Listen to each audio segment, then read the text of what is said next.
for me, it meant to be much more patient, not just to invest in reading the CVs and what they say, but really take the time into this funnel of recruiting to reach out to those that are really relevant.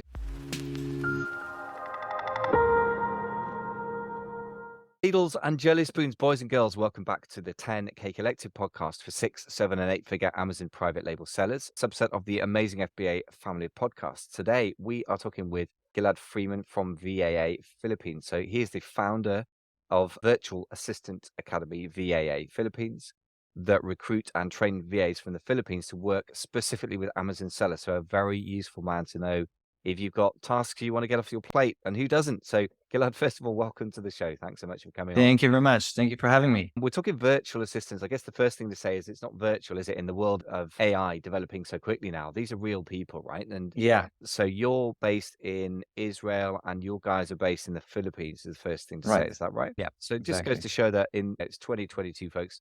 Location, co-location, as they call it. In other words, working in the same office or even the same country is not necessary to create a great business. So that's the first thing we've got to talk about. So let's talk about today, Gilad, the mistakes people make with their VAs in general. Let's keep it broader. And then we'll specifically talk about PPC in the next episode, because that's another pain point. So the All first right. question is, give us a very quick intro to yourself, because obviously we know you work with VAs. Tell us a bit more about yourself and how you came to found VAA. Okay, so I'll start by saying that I'm an Amazon seller. That's how it all began. I started selling on Amazon in 2015, and the business grew very fast. And like I said, it was completely globalized network. You recruit people from the Philippines, you manufacture in China, you sell to the US, and so on. It was very obvious to me that when the business grew, when I needed to hire VAs to go to the Philippines, and this is where I recruited my first VA, and it went terribly wrong.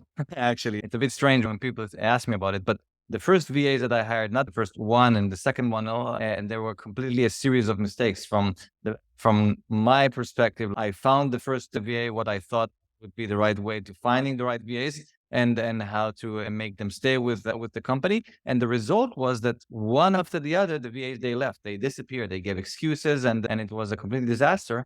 But it taught me a lot about how to find VAs, what is the actual right way to find ways, which mistakes I did and which mistakes so many other sellers are doing that you could be avoided if you want to hire the right people and make them stay with you for years. And now that's all we do. We recruit VAs from the Philippines. We train them, like you said, specifically on Amazon, so they could help Amazon sellers, and we continue to support them all the time. Amazing. So yeah, I guess it's like the classic thing that we need something ourselves, we do it a bad way, and then we help other people to avoid the same mistake. Exactly. Classic reason to found a business, really. So let's plunge into these mistakes then. So that's the focus rather of today's episode. What are these mistakes you made, and what are the opposite things we need to do? Let's lay out our stool. That's the first thing you did. Obviously, you managed to get people that quit quite quickly. But you mentioned about the way you recruited. So what's the first sort of mistake people make in beginning of the recruitment process? I think the first mistake that you do is that you think that people say about themselves is the most important thing. So you're instead of actually looking for their capabilities and who they are as persons and their character, you're much more interested to see about how they present themselves to you. So you're going to put a lot of weight into the resumes, the experience that they claim to have, and what they say about who they work for. Somebody's telling you they worked for 5 years on Amazon FBA, so it's much better, obviously, than somebody who only worked for 2 years on Amazon. And you go that direction, and this is where you start to make mistakes because you're not really evaluating the people based on how good they could become, but you're hiring them based on that. And that brought me to make a lot of mistakes. I posted an ad, I remember, it was online jobs in the beginning when I looked for my first VA, and I posted an in Amazon expert. And I got not just one or two, I got, I think, 300 people applying. And strangely enough, all 300 people managed that they have a vast level of experience. So they're all experts and they all had many years of doing this, and they have a lot of experience in bringing companies to the next level and scale up and so on. And then the mistake I did is that I continued to listen to that. I said, okay, they're all experts. So let's see from the resumes, who's the best expert. And that's a mistake. That's a mistake I want to talk about, because the way that we do now, the way that we recruit people now is completely the opposite. We're actually much less interested in what the VAs say about their experience. We are much more interested to know how good they could become under the right training. We want to test things like their motivation level, their commitment, the way that they analyze new data, and if they can learn fast enough new things that we're going to train them and teach them and apply them without mistakes. If they show up on time, their English level, if they we want to see that they will not disappear in a month from now. That's what happened to me. I found the best VA, the one from the list that had the best experience. I spent about a month training her on everything that I thought would be relevant on top of what she already knew. And then she just disappeared after a month. She stopped replying to my messages. The second VA that I hired, she started to give excuses every 5 minutes because of it. It's don't look at the experience. Look at the quality of the person, and then you'll get much better results. I think for me, it meant to be much more patient, not just to invest in reading the CVs and what they say, but really take the time into this funnel of recruiting to reach out to those that are really relevant. If you want, I can share some examples of what we actually do in our funnels, or if you want to take it to a different level, a different topic, tell me. Yeah, that sounds good. And the obvious question, which may tie in with what you just said, is how do you find motivated people and people with commitment and speed of learning? Those are the characteristics of the person, in other words, that you'll often, Yeah. not what they say, by the way, really great hint, Mm. amazing hint. Don't worry about the resume / CV. Okay, so how do we identify those people then? That's really the key question that comes from. Yeah. All right. I would say I would add to what you said before. It's not only about what they say about their experience. It's also how they sound on the first interview. Because people could sound very secure of themselves, fluent English. They speak, oh, they did this and that, and it sounds to you like, wow, this person is amazing. And the other person would be not really talkative. You have to ask them the right questions. You try to milk information from them. But in the end, it really depends what you need. If you need a data entry person, for example, or somebody to go over reports, you don't need that person to be super confident in herself. And that's not what you're looking for. So you have to think what you're looking for. What are your criteria that you want to hire, and find the right person for that. Now, to your question, how you find the right VAs. So first of all, like I said, patience, which means times. It takes us 2 months to find the right VAs. The process, the funnel that they have to go through takes almost 2 months. And now if we have a community of more than 350 VAs, so we continue to recruit and train VAs all the time. So if I could find a better way to hire VAs in a week, in 2 weeks from now, I would. Okay. It means that it brought us to the information that you need this time to start recruiting people and filtering them along the way. So you could see that they're motivated, that they want to take the extra mile and dedication to be a part of your company. They're interested in what you have to do. You have to test them, how they can analyze data and so on. And it takes time. And that's a way for you to test their motivation, their commitment, if they show up on time and things like that. One of the things that we do from the very beginning is that even in the first ad that we post, if you're just going to post an ad and have a million people answering it and that's it, then you would just get bunch of people copy pasting this information. They do it exactly the same to all the thousands of other people, just hoping to be accepted somewhere. So you want to already see those that are one step ahead and they actually read what you have to say. And the only way for you to see whether they actually read your ad is to add inside some hints.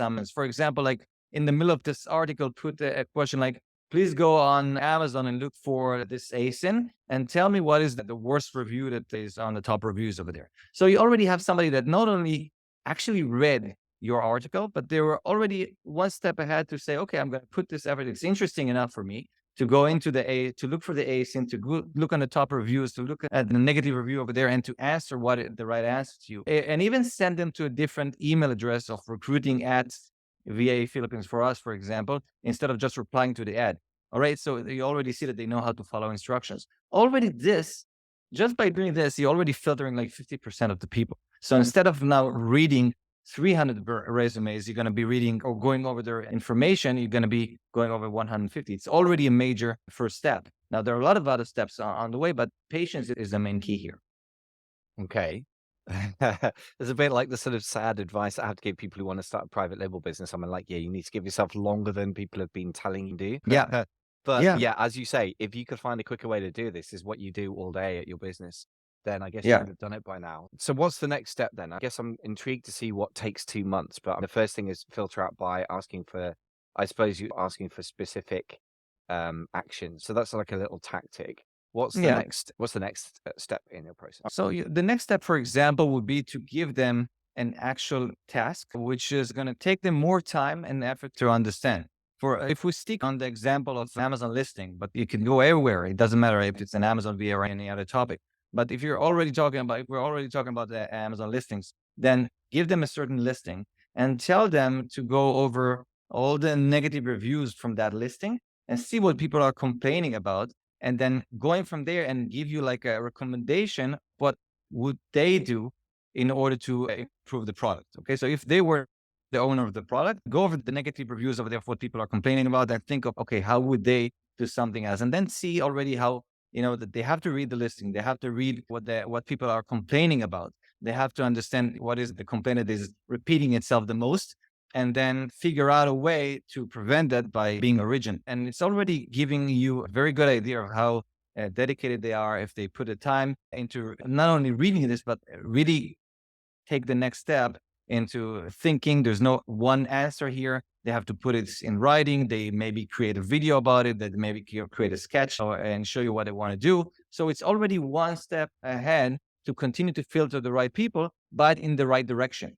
Okay. Nothing to do with their experience, nothing to do with what they say about their knowledge before. It's really like how they think, how they react, and if they're committed enough. And you create this next steps as well every time, little by little, filtering them. After that, obviously, before even an interview, people jump into an interview because they think they have the skills to tell from 20 minutes of interview about a person how good they could become as virtual assistants. But you're not used to hiring virtual assistants on regular basis. You don't really know the culture of the Filipinos. You don't know exactly what is the culture or what is the attitude that you want a good VA to have. It's different. You're used to working with people from the Western world. You're used to working with entrepreneurs. So you know pretty good how to filter the right partner, for example, for your business, because they think like you. But you need something else here. So before even going into an interview, you should see that they have what it takes. They have, for example, a good internet connection. You have to check that before even going into an interview. You have to check their internet speed. You have to check their computer level. You have to check if they have a very quiet place to work from home, and maybe even create like a video about their surroundings and where they're going to work from. You have to check that they know how to present themselves in English. So let's create for you like a short video explaining about themselves. Now, for us, it's easy than for most sellers because VAs, they wait in line in order to be accepted to VAA Philippines because they know that we support them and train them and so on. So they're willing to go through this process of 2 months just to be accepted to our community. But you should think of your business the same way. You should think of, okay, I want to see how committed they are. I want to give them these difficulties to see who lasts. And so there are all these steps along the way, even before the interview. Okay. Yeah. Okay. So I think really lots of important things out of there. So just for my reflections, giving them actual tasks, I'm just writing down all the things that you've got from that. Yeah. You're testing their dedication, which seems to be a number one thing that's coming across from today. Reading, creativity, understanding, which is really important. Reading something is one Yeah. thing, actually understanding something. Even native English speakers or people who use English all day don't Yeah. necessarily understand what you're giving them. So Yeah. that's really important. And if they have to come out with a response, that kind of text whether they've actually understood what they've read. And then you're checking just the really basic things. And I think another thing that you just said is super important is you are assuming you have the power to understand by a 20-minute interview about something in a very different culture. So tell me a little bit more about the sort of cultural mistakes of the Philippines. So I've been working with Filipinos for about 3 years now, and I'm beginning to get a handle on the fact that they often speak very good English, more the American type English. That doesn't necessarily mean that they have an American type culture. So tell me about the culture Yeah. errors or differences there. So the very much customer service oriented. They're very loyal and committed. And if you obviously not all of them, you have to filter them, but in general, and they're more quiet people. They're not pushy at all, and they don't like to be pushed. So we are used to be pushing our. We're used to push them more to their limits. We are okay to tell them that they did a bad mistakes. I'm not yelling at our employees, obviously, but it's in the Western culture. It's very common to say to people, "What you do, you did a mistake. Change that. Don't do it again," and so on. And this could be catastrophic to a Filipino VA who they come from a very respectful tradition. You don't put them in the face of their mistakes. There is a way to tell them how they should improve.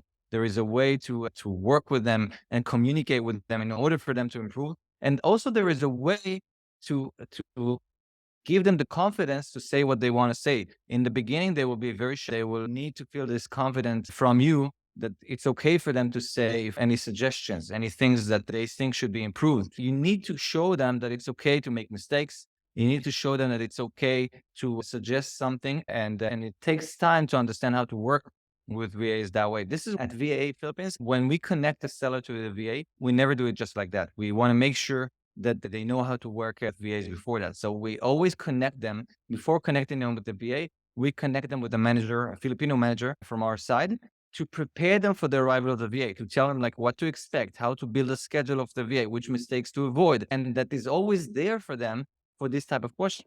You get that the manager could get an answer like this: VA is that they never reported to me about this problem. I didn't know about it, and now it's already a mistake. And if it will continue to happen, then I don't need to work with this VA. Now it takes a small conversation between the manager and the VA to see that they're on the same page and advance from there on. But the seller, he was never aware of the fact that points should be even discussed. For him, it was obvious, and for the VA, it was not. And this is why we always have this intermediate, the manager, to work with the VA in the beginning to make sure that they're on the same page, that they know how to work with the VA. And the amount of mistakes that are prevented that way is huge. This is why the sellers and the VAs that working with us, they stay with us for years, because we help them to overcome these problems.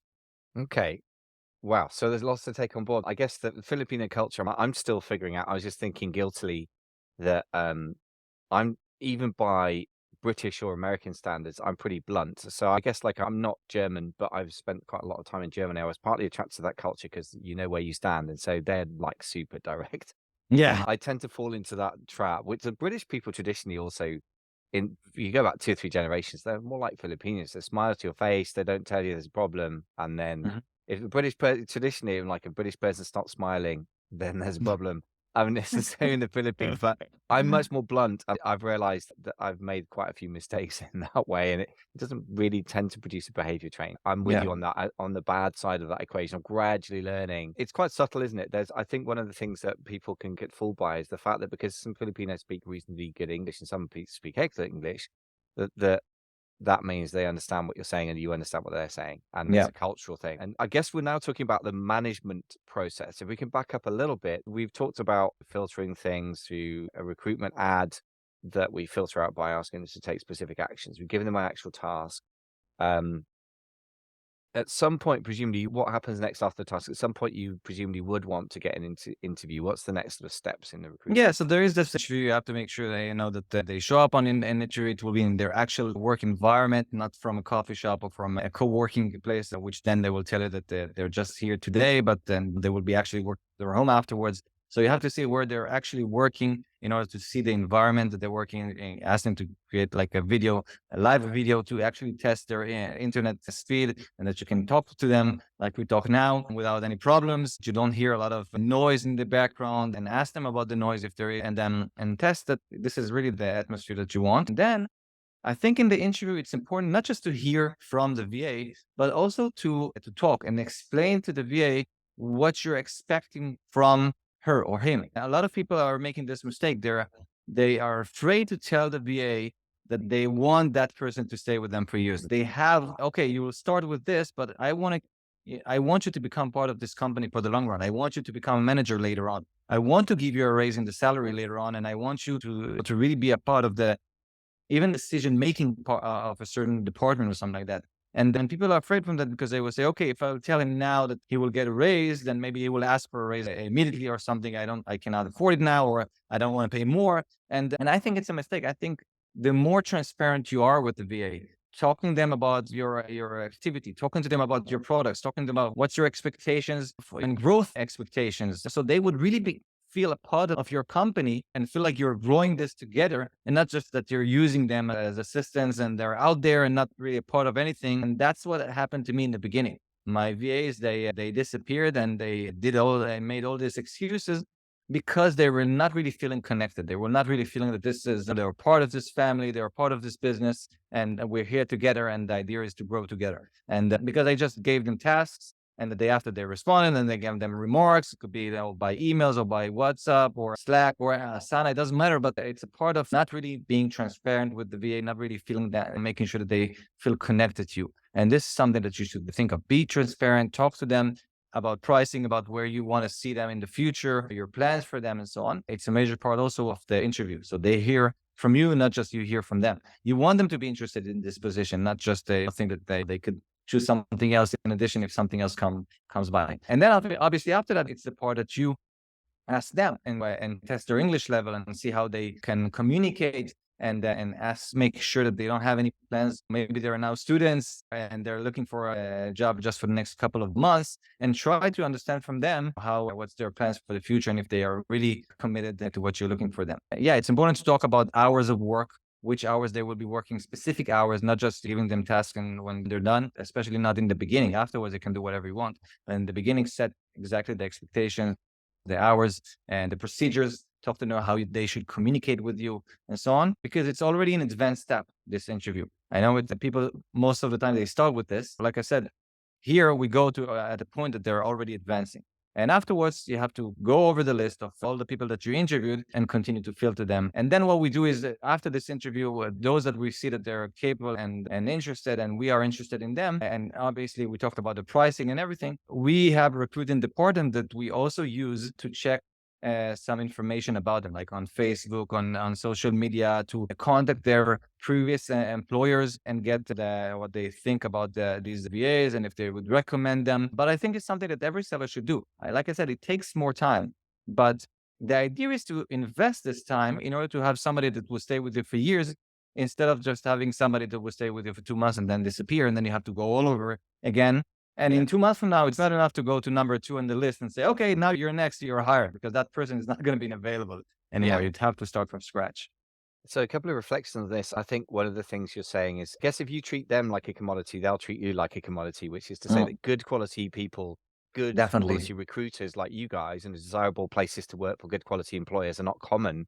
And you generally have a sort of queue of people to wait for them. And the same is true the other way around, right? Good quality employees, whether in the Philippines or anyone else in the world, will always be more in demand. So you want to treat them with, what's the word? Vision is the word that strikes me. What do you see them Yeah. going? And then you can ask them what they feel about you, I suppose. That's the first thing. Hey, folks, thank you so much for listening to this first part of the interview with Gilad Freeman from VAA Philippines. I think you'll agree that there's quite a few mistakes that it's quite easy to make with this hiring and management process. I have to admit with guilt that after 3 years of managing full-time VAs in the Philippines, and quite a lot of before that part-time, that I'm still making some of these mistakes. So if you find yourself in the same boat, don't beat yourself up, but the thing to do is learn rather than blame. So let's just quickly recap the mistakes. If you haven't started hiring yet or managing, then these can be things you can look out for and try and put solutions in place. And if you're doing some remote management already, you can ask yourself these diagnostic questions to test how well you're doing. So the first mistake, thinking what people say about themselves in a CV or resume, depending what side of the pond you're in, is important. I've certainly fallen for that before. I think it is good to review CVs, but that's just a filtering process. And the solution is to make sure you actually test commitment and you test ability. Test rather than read is the answer, it seems. Mistake number 2 is taking the fluency of the interview seriously. I've certainly fallen into that. I think the opposite is true as well. Somebody who judges somebody very highly on their ability to speak English fluently and flawlessly in any country, actually, and that hasn't necessarily got a relevance to remote work if it's not about written or spoken English. So you got to allow some patience as well. Is the other thing that Gilad said that struck me really hard. It takes time to find good people. Mistake number 3 is assuming you know how to filter people through an interview. Again, testing how people work seems to be the key to that. Mistake number 4, not understanding Filipino culture. I'm certainly guilty of that. I think making people lose face, being very direct, being even aggressive in American style management. Maybe that's unfair to Americans to say that way, but you got to be careful how you approach that. That's still something I'm learning. Mistake number 5 is assuming that they're doing the interview in a coffee shop or in a noisy, crowded house, family house or something, and that's going to change. So that, in my experience, is really true. If they do a lousy interview or they're late for it, or you can't understand the audio, or the internet connection is lousy, guess what? You should assume that's going to be how it works in the future. And I've experienced that.